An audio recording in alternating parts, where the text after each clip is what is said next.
The Balrog has been buried, but the necromancer remains. The dead have begun to rise.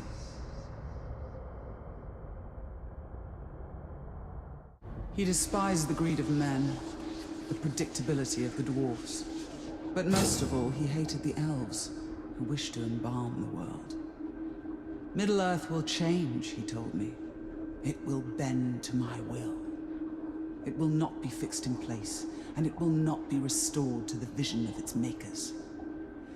It will become something new.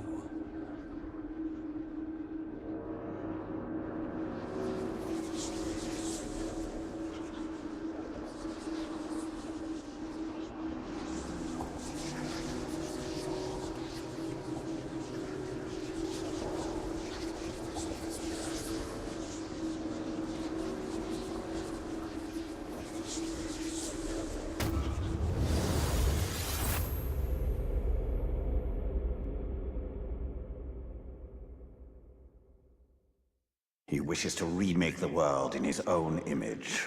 His image will be wiped away from Middle-earth when all is done. My kill! It makes me nervous. I don't know if the future is written or unwritten.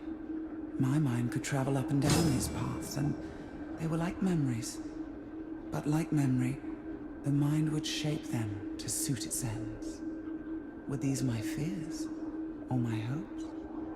It takes a cold eye to see the future for what it is.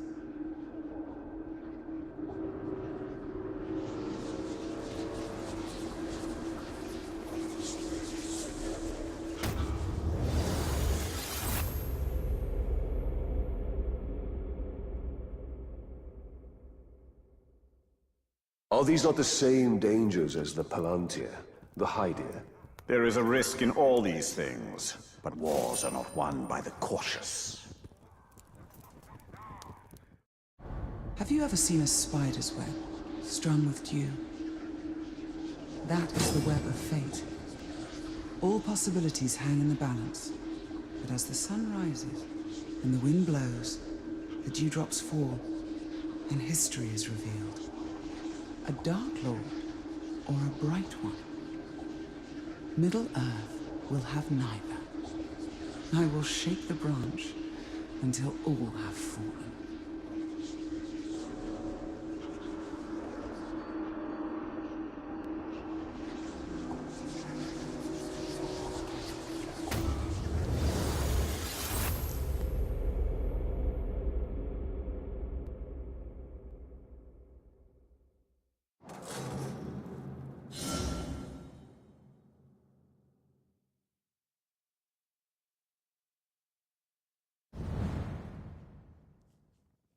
Her visions revealed the truth. All of them. What say you? Truth? I used to believe in truth. But it is a corrupted virtue in the hands of those like Shelob and Sauron.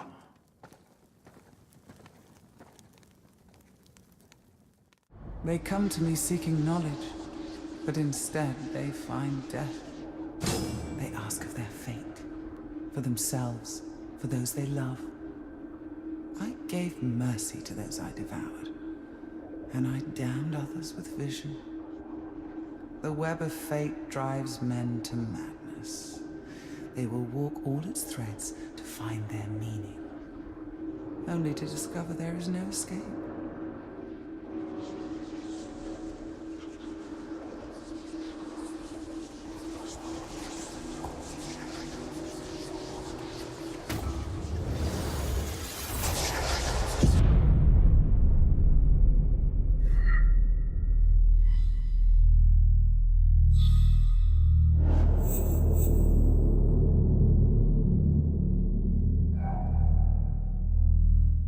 We must stand against them.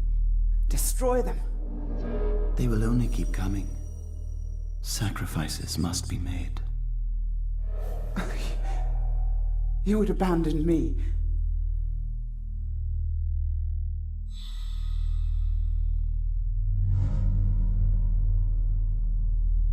Sacrifices must be made.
Minas Ithil is on Gondor's frontier, so we have few occasions for the grand balls and masquerades that are surely common events in the capital city. Fine dresses like this one are worn for ceremony, funerals and weddings mostly, not for lordly entertainment. I wonder if the noble families of Minas Tirith spared a thought for us, holding all of Mordor at bay while they danced.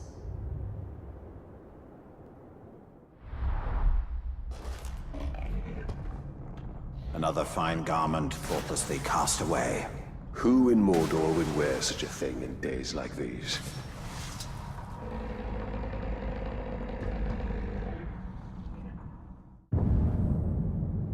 The orcs are neither the only denizens of Mordor, nor the first.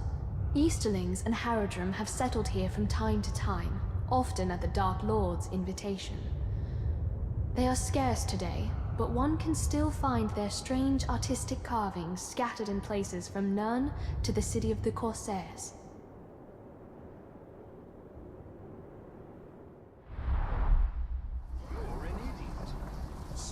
An artifact of the Haradrim. Interesting.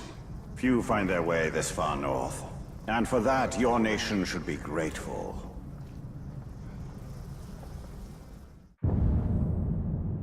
To most Gondorians, this midnight urn is a simple pot of clay. But to the denizens of Minas Ithil, it represented shared sacrifice that only those who live on the frontier understand. For centuries, the name of every able-bodied resident of Minas Ithil was placed in the midnight urn, and at sunset a name was drawn. That person would have to patrol the city's walls until sunrise. The task was ceremonial once we had a professional army, but that made it no less important. From our earliest days, it was always a neighbor watching from the walls. I was 10 the first time they drew my name, and I've never been prouder, though I could barely see over the parapet. Lay siege on our fortress, we'll have to deal with... Why leave the defense of your walls to chance? It isn't about chance. It's about unity. Everyone's names are mixed together, and everyone takes a turn on the wall. If all the enemies are dead, but I still... Gondor's artisans rival the elves in their dedication, if not their skill. None more so than our weavers. Paint on a wall or canvas will fade in time, but thread retains its vibrant color for centuries. The Númenóreans taught our people the art of the loom generations ago, and it is a talent we've nurtured ever since. Our tapestries immortalize our greatest triumphs, but it seems there's always another enemy to darken the horizon.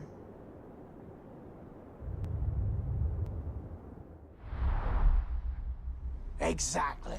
Makes sense to I me. wonder where this was intended to hang. Wherever it was, I doubt it still stands. Only the strongest fortresses last long here.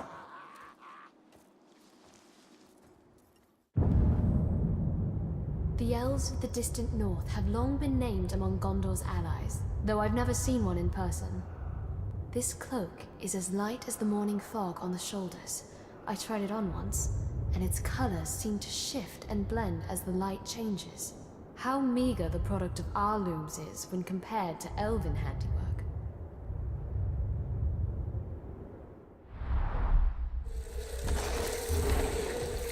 I recognize this cloak. It is of my people. A people we see precious few signs of in this land.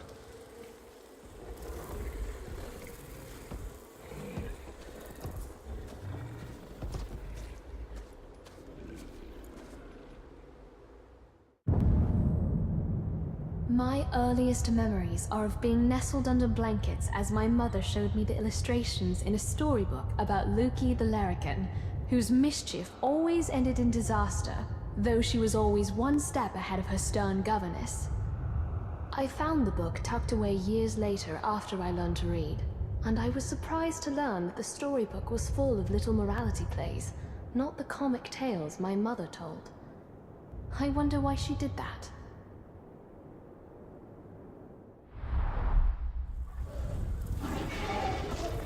Doggerel to amuse children, I see. No, something more. I read this storybook to my son long ago.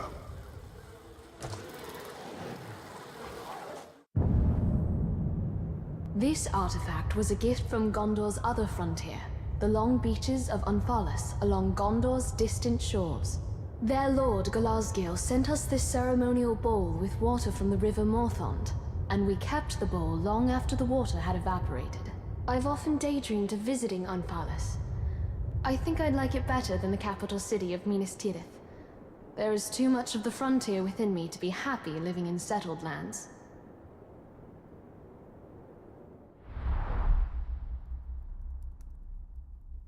This bowl is far from home. As are we all, Celebrimbor.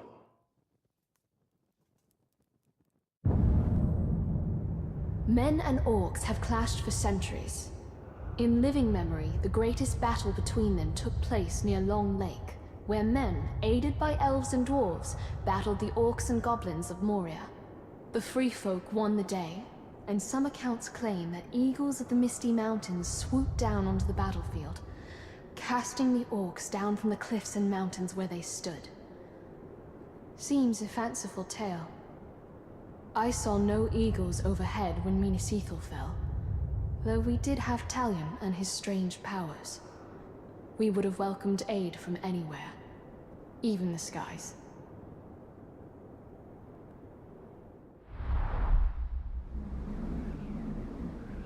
The eagles of the Misty Mountains are more than a myth. Perhaps, but I doubt they'd fare well against the drakes I've seen.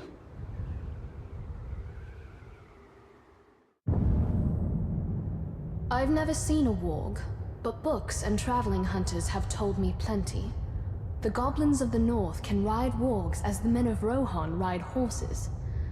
Their howls can be heard leagues away, and their senses are keen enough to track even a ranger. What makes a warg truly fearsome is that they hunt in packs of a dozen or more.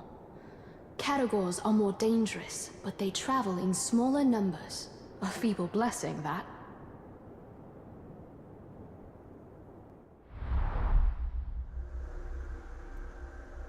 Wargs. I'm glad they don't range into Mordor. Even a pack of wargs would find survival here difficult.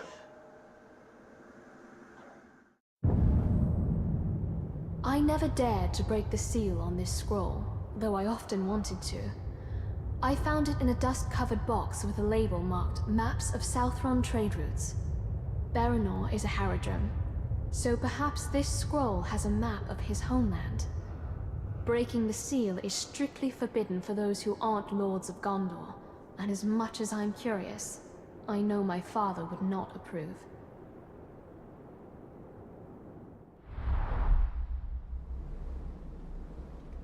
Did you ever travel to the Southern Lands? There is little there that interests me, and few who go there return. The Pinkskins who resist us are fools. They do not see that our armies are... The lamps of Eregion illuminate a room with a soft glow, one that leaves only the most tenuous of shadows, a light that seems willing to turn corners and reach further than it ought. When we stored these lamps in the Great Hall, I would light them for an evening every midwinter just to ensure they still functioned.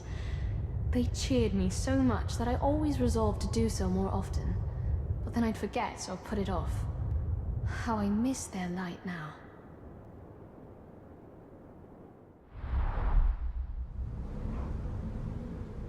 I fashioned these lamps and gave them to the dwarves of Moria.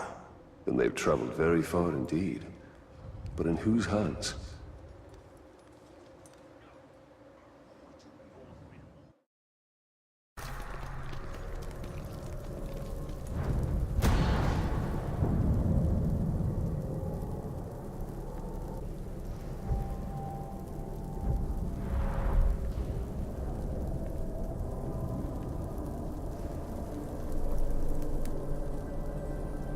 Fair Mordor slumbers, entangled in night. A viper's nest of sorrow and strife, poisoned by pernicious betrayal and blight. Trapped in the grasp of gelid corpse hands. Yet behold, the bright lord comes as a wildfire, burning only what is base, that all else may thrive.